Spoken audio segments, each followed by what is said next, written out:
கர்த்தருக்கு ஸ்தோத்திரம். கர்த்தருடைய நாமம் மகிமைப்படுவதாக. உம்மை போல யாருண்டு, என்னை நேசிக்க நீருண்டு. உம்மைத்தானே நம்புவே என் தேவா. உம்மை போல யாருண்டு, என்னை நேசிக்க நீருண்டு. உம்மைத்தானே நம்புவே என் தேவா. உம்மைத்தான் எந்தன் வாழ்வின் ஆதாரமாய் நினைத்து உள்ளே.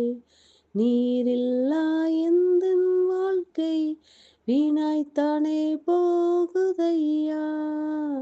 எல் ஷடாய் ஆராதிப்பேன், எலோகீம் ஆராதிப்பேன், அடோனாய் ஆராதிப்பேன், யெஷுவா ஆராதிப்பேன். நன்றி அப்பா. நன்றியோடு கூட துதிக்கிறோம், உம்மை ஸ்தோத்தரிக்கிறோம். எங்களை அதிகமாய் நேசிக்கிற அன்பின் பரலோக தகப்பனே, இந்த நல்ல வேலைக்காய் நன்றி. இந்த இதயத்தோடு உம்மை துதிக்கிறோம், உம்மை ஸ்தோத்தரிக்கிறோம். மட்டுமாய் எங்களை கிருபையாய் நடத்தி வந்த உம்முடைய அன்புக்காக நன்றி செலுத்துகிறோம் அப்பா. உம்மை போல யார் உண்டு ஆண்டவரே? எங்களுடைய எந்த காலத்தில் எங்களை நேசிக்க, எங்களுடைய உயர்விலும் எங்களுடைய தாழ்விலும் எங்களை நேசிக்க உம்மை போல ஒரு தெய்வம் இந்த உலகத்தில் இல்லை அப்பா. எங்கள் மீது எவ்வளவாய் நீர் அன்பு கொண்டிருக்கிறீர் அப்பா. மனதார உங்களை சிநேகித்தேன் என்று சொன்னீங்களே சப்பா.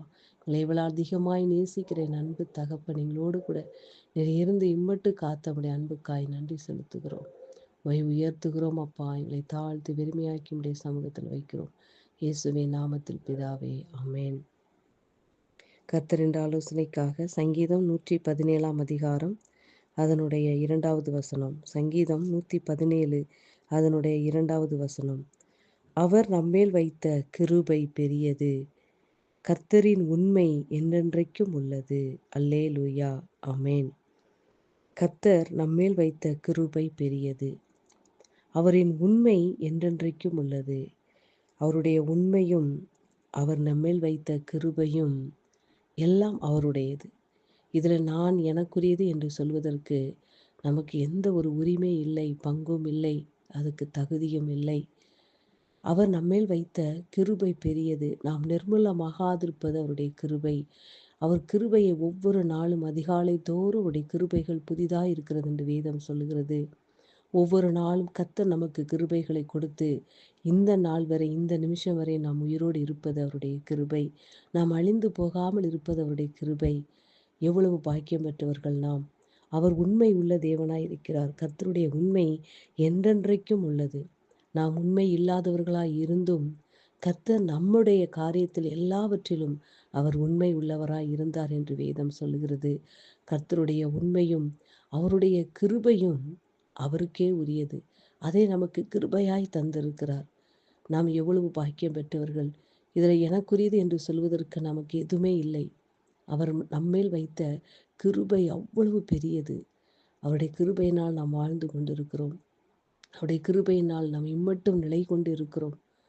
ஒரு நாட்களிலே நாம் நடந்து கொண்டு இருக்கும் பொழுது கூட எத்தனையோ பேர் கால் தடுக்கி விழுந்து ஜீவனை விடுகிற நாட்களிலே எத்தனையோ பேர் இந்த நாளை காணக்கூடாமல் எத்தனையோ வழியில் அழிந்து கொண்டு போனாலும் நம்மளோடு பிரயாணித்தவர்கள், நம்மளோடு உறவில் இருந்தவர்கள், நம்மளோடு கூட சொந்தக்காரர்கள், பந்தக்காரர்கள் எத்தனை பேர் இந்த நாளை காணக்கூடாமல் எத்தனையோ பேர் இருந்தாலும் கூட இந்த உலகத்தில் கோடி ஜனங்கள் இருக்கும் பொழுது எத்தனை ஜனங்கள் நேற்று இருந்தவர்கள் இன்று இல்லாமல் இருப்பார்கள். ஆனாலும் நமக்கு ஜீவனை தந்ததும் அல்லாமல் தயவை பாராட்டி ஒவ்வொரு நாளும் கிருபைகளை கொடுத்து ஜீவன் சுக பலனை கொடுத்து ஒவ்வொரு நாளும் நடத்தி வருகிற அவருடைய கிருபை எவ்வளவு பெரியது. அவருடைய கிருபையினால் நாம் வாழ்ந்து கொண்டு இருக்கிறோம். அவருடைய கிருபையினால் நாம் உயிரோடு இருக்கிறோம். நாம் நிர்மூலமாகாதிருப்பது அவருடைய கிருபை. கிருபைகளுக்காக நன்றி செலுத்துவோம். ஒவ்வொரு நாளும் நாம் நடக்க வேண்டிய வழியை நமக்கு காட்டுகிறவர், நமக்கு தேவையான பலனை கொடுக்கிறவர். இதெல்லாம் அவர் நமக்கு கொடுக்கிற கிருபை. சுகத்தை கொடுக்கிறவர், பலத்தை கொடுக்கிறவர், ஆயுசு நாட்களை கொடுக்கிறவர். ஒவ்வொரு நாளும் ஒவ்வொரு காரியத்திலும் நமக்கு தேவையான கிருபைகளை அவர் அளிக்கிற தேவனாய் இருக்கிறார். நாம் எவ்வளவு பாக்கியம் பெற்றவர்கள். கிருபை கொடுப்பதற்கென்றே அவர் இருக்கிறார். நாம் பெற்றுக்கொள்வதற்காய் நாம் இருக்கிறோம். அந்த இடத்தில் நாம் எந்த தகுதியும் இல்லாதிருந்தோம் நமக்கு அவர் உண்மை உள்ளவராய் இருந்து கிருபைகளை நமக்கு அளிக்கிற தேவனாய் இருக்கிறார். அந்த கிருபைகளை நினைத்து ஒவ்வொரு நாளும் அவரை ஸ்தோத்தரிக்க வேண்டும். வசனம் இப்படியாய் சொல்லுகிறது, கர்த்தரை நான் எக்காலத்திலும் ஸ்தோத்தரிப்பேன், அவர் துதி எப்போது என் வாயில் இருக்கும் என்று தாவீது சொல்லுகிறார். அவருடைய துதி நம் வாயில் இருக்கும் பொழுது அளவில்லாத கிருபைகளினால் நம்மளை சூழ்ந்து கொள்ளுகிற அவருடைய கிருபை ஒவ்வொரு நாளும் நம்மளை வழிநடத்தும். அன்பு பிள்ளைகளே, இந்த கிருபைகளுக்காக, இந்த அன்புக்காக, இந்த உண்மைக்காக, அவருடைய உண்மை நம்மளை என்றென்றைக்கும் நம்மளை இருந்து பாதுகாக்கிறது, வழி நடத்துகிறது. நம்முடைய வாழ்க்கையில் நாம் எத்தனை காரியத்தில் நாம் அவருக்கு உண்மையாக இருந்திருக்கிறோம். சற்று சிந்தித்திருப்போமானால் நாம் எந்த ஒரு சின்ன காரியத்தில் கூட அவருக்கு நாம் உண்மை இல்லாதவர்கள் தான் நாம் இருந்திருப்போம். ஆனாலும் நம்முடைய காரியத்தில் உண்மையாய் இருக்க வேண்டும் என்று அவருக்கு அவசியமே இல்லை. ஆனாலும் எல்லா காரியங்களில் நமக்காய் அவர் உண்மை உள்ளவராய் இருந்தார். எவ்வளவு நல்ல தெய்வனை நாம் ஆராதித்து கொண்டிருக்கிறோம். இப்பேற்பட்ட தெய்வத்தை நாம் சொந்தமாய் கொண்டிருக்கிறோம். நாம் பாக்கியவான்கள். அவருடைய கிருபை என்றைக்கும் உள்ளது. அவர் கிருபை அளவில்லாத கிருபைகளை நம்மளை கொடுத்து வழிநடத்தி வருகிறார். எத்தனை பேருக்கு இந்த கிருபை இல்லாமல் இருக்கிறது? எத்தனை ஜனங்கள் தேவனை அறியாத பிரஜாதிகளுக்கு கிருபை இல்லாமல் அவர்கள் தவித்து கொண்டிருக்கிறதை நாம் பார்த்து கொண்டிருக்கிறோம். ஆனாலும் அவருடைய கிருபை நம்மளை சூழ்ந்து பாதுகாக்கிறபடினாலே இன்றைக்கும் நம் ஜீவனோடு இருக்கிறோம்.